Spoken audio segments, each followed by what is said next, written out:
In early 1943, the 89th Infantry Division began combat training at Camp Carson, Colorado, a sprawling Army installation carved into the edge of the Rocky Mountains near Colorado Springs. Established just a year earlier in response to America's growing involvement in World War II, Camp Carson quickly became home to tens of thousands of soldiers preparing for overseas deployment. Life in camp was structured and rigorous, but always grounded in the basics. Here, two men prep a meal outdoors. Everyone took turns on mess duty. It wasn't glamorous, but it was essential. The field ovens were mobile and could be set up anywhere, on frozen ground, under canvas, or in the open. They were built to deliver hot chow, even in sub-zero temperatures. Private Markham stands here with Hydo, an African-American mess helper.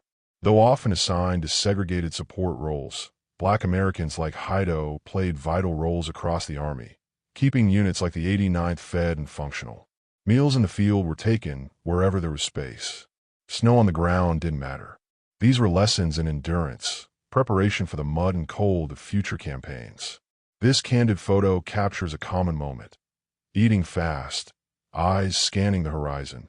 Training never really paused. You were expected to be ready, always. Here's the broader picture. Dozens of soldiers, hunched over mess kits, steam rising into cold mountain air. The Army called this toughening. The men just called it daily life. Inside the mess tent, organized chaos. Boiling pots, ration cans, flour sacks, and coffee. Plenty of coffee. Meals were one of the few constants in camp life. Watch stations like this pillbox-style post were used in simulated defense exercises. Soldiers practiced both offense and defense in mountainous terrain, preparing for European theaters like the Vosges and Ardennes.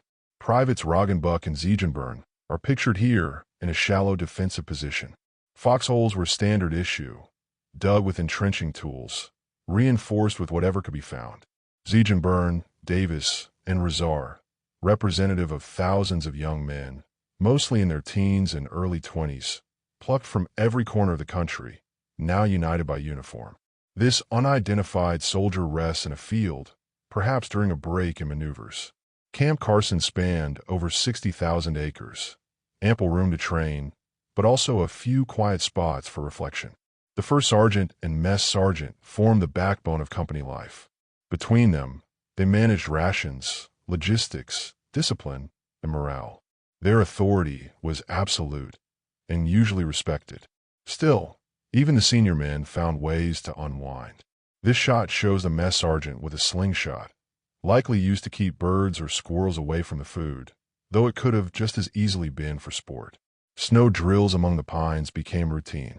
Men moved in small squads, learning camouflage, hand signals, and low-crawl tactics. Everything was done under supervision. Everything had a purpose. A soldier squats with coffee in hand. Instant coffee was standard issue and cherished. It was a morale booster and a way to warm frozen hands between drills. Officers received slightly better rations and were often served at a separate table, like this one. Military hierarchy extended beyond tactics. It shaped every part of daily camp life.